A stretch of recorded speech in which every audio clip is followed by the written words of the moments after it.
Bonjour à tous, bien-aimés, bienvenue sur VTV. Et aujourd'hui, je voudrais vous partager une expérience puissante, surnaturelle, incroyable que j'ai eue avec le Saint-Esprit il y a cela environ une année. Et vraiment, si je peux la résumer en une phrase, c'est vraiment, mon frère, ma sœur, ne permet jamais à aucune personne, même si c'est un expert, même si c'est un médecin, qui que ce soit, de te poser un verdict de limitation, de te donner une interdiction. Voilà, une parole du genre, tu ne vas jamais y arriver, ce n'est pas possible. Ne permets jamais à personne de te donner ce genre de parole. Voilà, parce que moi, c'est ce qui s'est passé. Vous allez suivre le témoignage. Quand j'ai voulu vendre une voiture, le Seigneur m'avait clairement dit que je devais la vendre en passant par une concession automobile. Mais j'étais tombée sur quelqu'un vraiment qui m'avait dit de façon très ferme que je n'allais jamais pouvoir y arriver. En tout cas, le témoignage est juste puissant. Je ne vais pas parler beaucoup, je vais vous laisser, l'écouter. Je sais que vous allez être édifiés. Que le Seigneur vous bénisse. Bonjour à tous, j'espère que vous allez bien par la grâce du Seigneur. Je vais partager avec vous ce que j'ai vécu aujourd'hui. En ce moment, nous sommes dans le challenge 21 jours synchronisés avec le Saint-Esprit, dans l'école des passionnés de Dieu et également dans le groupe Telegram avec les personnes qui ont acquis le livre. Et tous les jours, pendant 21 jours, chacun va partager le bilan de sa journée synchronisée avec le Saint-Esprit. Et là, j'ai fortement à cœur de partager pour ma page Facebook Ma vie avec le Saint-Esprit, une portion de ce que j'ai vécu aujourd'hui avec le Saint-Esprit. J'ai décidé donc de faire reprendre ma voiture chez un repreneur professionnel, une société professionnelle, les gens qui reprennent les voitures et qui les revendent par la suite. Donc j'avais rendez-vous aujourd'hui parce que c'est une voiture sur laquelle j'ai déjà fait pas mal de réparations et j'estime que ça commence à coûter cher. Et récemment, j'ai repassé le contrôle technique et en repassant ce contrôle technique, il s'est avéré qu'il y avait encore plus de réparations à faire. Il y avait tellement de réparations à faire que la voiture n'est pas passée au contrôle technique. Donc, il y avait une contre-visite à faire dessus. Je me suis dit, bon, à ce rythme-là, je préfère céder le véhicule à un professionnel et comme ça, je m'en débarrasse parce que, voilà. Donc, j'ai pris rendez-vous avec trois professionnels aujourd'hui. Donc, je vais chez le premier, mes amis. Et quand j'arrive là, ils prennent ma voiture, ils prennent tous les documents relatifs à l'entretien, le carnet d'entretien et tout ça. Et je vous assure, la façon dont ils ont dénigré la voiture, je n'ai même pas de mots en fait. Ils m'ont dit que ouais, non, ça va pas du tout, le véhicule, ça vaut pas la peine parce que voilà, c'est un véhicule qui n'est pas très prisé, ce modèle-là ne se vend pas beaucoup. Et puis la couleur blanche, vraiment, c'est pas une couleur qui est bien pour une voiture parce que le blanc c'est la couleur des véhicules de société. Voilà, ça vaut rien du tout. Il n'y a que le moteur qui fonctionne et toutes les autres choses ne vont pas et que vraiment de toutes les façons, même si j'essaye de la faire reprendre par une autre société que par leur société, ils vont pas me donner plus d'un certain montant, vraiment très ridicule. De toutes les façons, personne ne va vouloir de ma voiture. C'est ce qu'il m'a dit, que personne ne va vouloir de ma voiture parce que lui-même il n'en veut pas et que même s'il la prend, limite, c'est à peine s'il m'a pas dit que s'il me prenait la voiture, c'était par faveur en fait. Donc il m'a proposé un prix mais ridicule. Quand je dis ridicule, j'étais choquée. Je me suis dit, Seigneur, qu'est-ce qui m'a fait venir ici? Donc il a dit tellement de choses, pendant 30 minutes, ils ont passé tout leur temps à me marteler que ma voiture était nulle, qu'elle ne valait rien et que voilà. Donc je reprends mes affaires, je repars et tellement qu'ils m'ont bourré la tête que à un moment donné, je me demande, est-ce que je vais au deuxième rendez-vous ou bien j'abandonne et je décide de vendre la voiture moi-même, de faire toutes les réparations qu'il y a dessus en sachant qu'il y en avait pour au moins 1000 € de réparation. Je fais les réparations par moi-même, j'essaie de vendre, je me débrouille à vendre la voiture ou bien, mais je voulais pas trop. Et puis j'avais la conviction que le Seigneur, parce que je prie avant de faire toute chose. J'ai dit, Seigneur, qu'est-ce que je fais de cette voiture? Donc j'avais la conviction de passer par un professionnel, de faire reprendre mon véhicule. Parce que quand tu vends toi-même, c'est beaucoup de tralala. Sans compter qu'avant de vendre, j'allais être obligée de passer par les réparations au garage. Avec tout ce que ça entraîne comme le temps que ça te prend, il faut aller déposer la voiture, il faut la reprendre en fin de journée.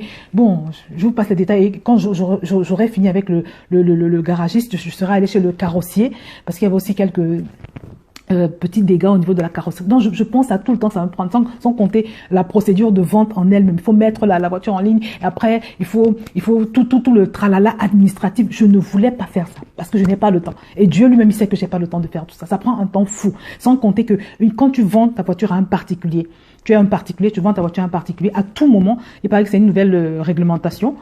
Le particulier à qui tu as vendu la voiture peut se retourner contre toi. C'est-à-dire si se retrouve avec une panne quelconque, il peut se retourner contre toi et voilà, il va avoir raison. Bref, je ne voulais pas, je sentais que je ne devais pas le faire par moi-même.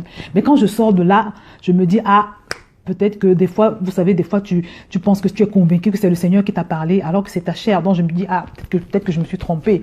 Donc, sur le chemin du retour, je commence à envisager de faire les réparations. Donc, mais j'étais quand même très embêtée. Et puis, quelque chose me dit, va quand même au deuxième rendez-vous. Je crois que c'était le Saint-Esprit. Je vais au deuxième rendez-vous. Et quand je vais au deuxième rendez-vous, ça s'est passé très vite. Il parlait pas. Hein. Il n'était pas autant bavard que l'autre. Vraiment, il parlait pas. Il a parlé uniquement pour me dire des choses importantes, pour me demander les documents, pour me demander si j'avais la deuxième clé, pour voilà. Il n'avait pas de temps à perdre.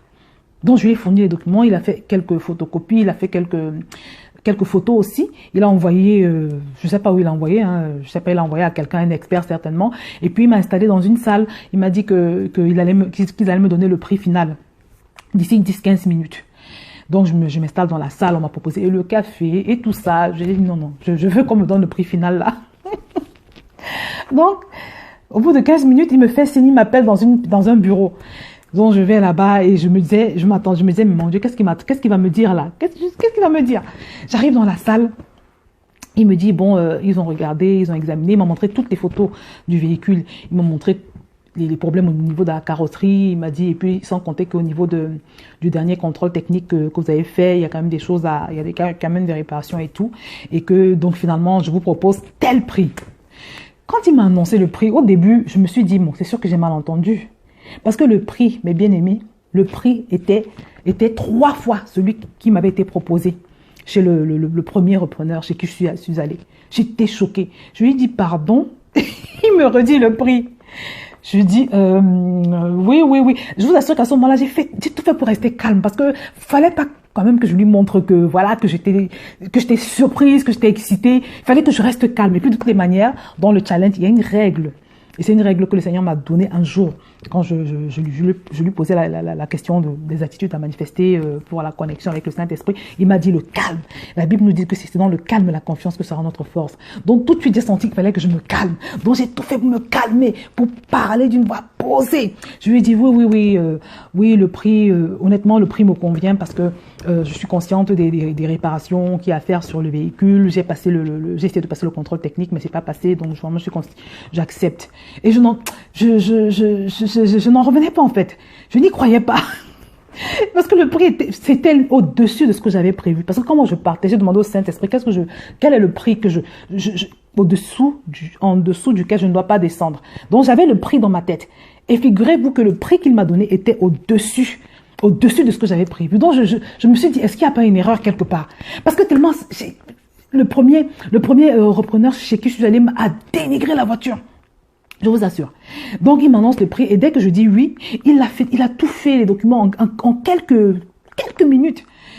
La carte grise barrée, les signatures. Et il a pris mon RIB, il m'a dit qu'il va me faire le virement aujourd'hui et que je vais le recevoir demain. Ça s'est passé tellement vite. Et pour couronner le tout, savez-vous quoi, mes amis? Il m'a appelé un taxi, il m'a dit que là, vous avez déposé votre voiture, donc je suppose que vous n'avez pas de moyen de transport pour rentrer. Je vous commandais un taxi. Il m'a commandé un taxi. Donc, je suis rentrée en taxi, mes amis. Alors que moi, je m'étais psychologiquement préparée à prendre mes transports, à prendre mon métro et puis mon RER et à rentrer chez moi. Il m'a payé le taxi.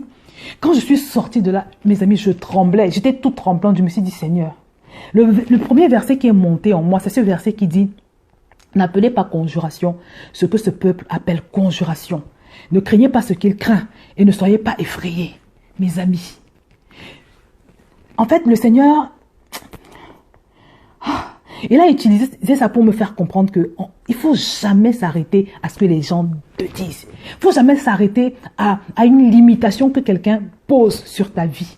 Faites très attention à ce que les gens vous disent. Faites très attention.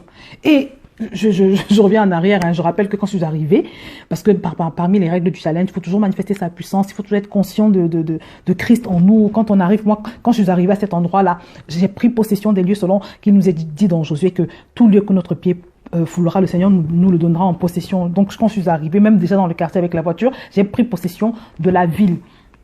J'ai pris possession de la ville. Quand je suis arrivée dans l'entreprise, quand j'ai posé mon pied, quand je suis descendue de la voiture, j'ai pris possession du lieu. Quand je suis entrée dans leur bureau, j'ai pris possession. J'ai déclaré que ici, je ne serai pas contrôlée, mais je vais contrôler. Seigneur, tu dis dans ta parole que la grâce et la faveur m'accompagneront tous les jours de ma vie. Je déclare que cette parole est activée maintenant, elle va se manifester. Donc j'étais vraiment dans la conscience quand même de mon autorité, de ce que ce n'est pas moi qui est arrivé dans cet endroit, mais c'est Christ qui est arrivé et que j'allais dominer. J'ai même déclaré cette parole de Genèse où le Seigneur nous dit dominer, assujettissez, voilà, multiplier. Donc j'ai déclaré toutes ces paroles.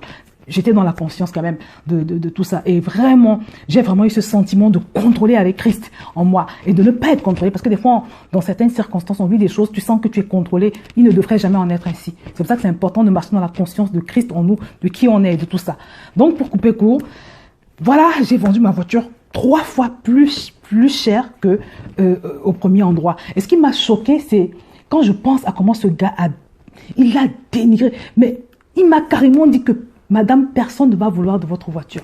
Il m'a dit, personne ne va vouloir de votre voiture. Je vous assure. Et ça me fait penser que des fois, on reçoit des verdicts comme ça là. Vous voyez, je connais une dame qui avait eu beaucoup de mal à enfanter. Elle a galéré pendant des années pour pouvoir faire son premier enfant. C'était des traitements lourds, des choses très compliquées. Et puis finalement, elle a pu avoir son enfant par la fécondation in vitro. Et après ça, elle se dit, avec son mari, elle se dit, ah, pourquoi pas faire un deuxième enfant rapidement, voilà. Donc, elle va voir son médecin, le médecin qui l'avait suivi pour le premier. Elle lui dit, vraiment, avec mon mari, on aimerait avoir un deuxième enfant et tout. Le monsieur lui a dit, quoi?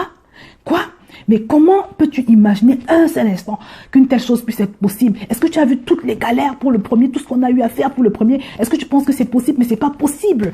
Ton utérus est complètement endommagé. Tu peux même pas envisager une chose pareille. Et quand il a fini de dire, ça y est, quand il a fini de parler, je crois que c'était le même jour qu'il lui a fait l'opération, il lui a demandé de s'installer ou alors il lui a donné un rendez-vous rapide. Mais il me semble, hein, si mes souvenirs sont bons, que ce jour-là même, il lui a enlevé son utérus.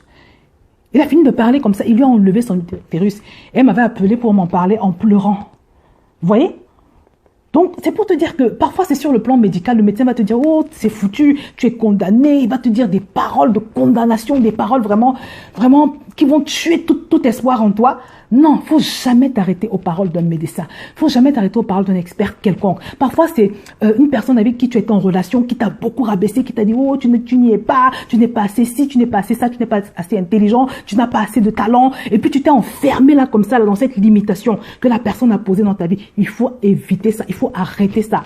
Il faut arrêter ça, mon frère. Il faut arrêter ça, ma sœur. C'est Dieu qui a le dernier mot. C'est Dieu qui est ton créateur. La question que tu dois toujours te poser, c'est qu'est-ce que le Seigneur dit? Qui que ce soit, même si c'est un expert, même si c'est un homme de Dieu qui t'a dit, l'homme de Dieu reste un homme, il peut se tromper. Toujours te demander qu'est-ce que Dieu dit. Va toujours jusqu'au bout de tes tentatives. Tant que tu n'es pas arrivé jusqu'au bout de tes tentatives, ne t'arrête pas. Ne t'arrête pas, parce que moi j'aurais pu rentrer, j'aurais commencé ma galère d'essayer de réparer mon véhicule et d'essayer de le vendre par moi-même. Donc mes amis, c'est aussi pour vous encourager, plus que jamais, ne jamais s'arrêter à ce que les hommes vous ont dit. Ne jamais se limiter à ça. Parce qu'on passe à côté de beaucoup de choses. N'oubliez jamais que quelles que soient les limitations que les hommes peuvent poser, vous avez un Dieu. Tu as un Dieu là-haut. Il est l'alpha et l'oméga. Il est le créateur. Donc voilà, je ne vais pas parler plus que ça, mais c'est simplement pour vous encourager, non seulement à marcher dans la conscience de Christ en vous, du Saint-Esprit en vous, prendre possession des lieux, prendre possession des endroits, être conscient qu'on a Dieu avec soi et que quand Dieu est avec nous, on est destiné à la victoire, on est voué à la victoire. Et vraiment, et le fait de me faire rentrer en taxi, pour moi, c'était comme la cerise sur le gâteau parce que je me suis dit, le Seigneur veut vraiment me dire que vraiment, au-delà de tout ça, réalise que tu es quand même une royauté. Parce que la Bible nous dit que nous sommes un sacerdoce royal. Toi et moi, nous sommes des royautés. Tu vois? Donc, c'était un peu pour me dire que vraiment, tu as droit au meilleur traitement possible. Vous voyez? Donc, mes bien-aimés, c'est donc mon témoignage. Je tenais à le partager. Dieu est grand. Dieu est puissant. Marche dans la conscience de sa présence. Marche dans la conscience de ses anges qui campent autour de toi. Marche dans la conscience de sa puissance en toi. Et tu vas aller de gloire en gloire et de victoire en victoire. Voilà. Que le Seigneur te bénisse. C'était mon témoignage.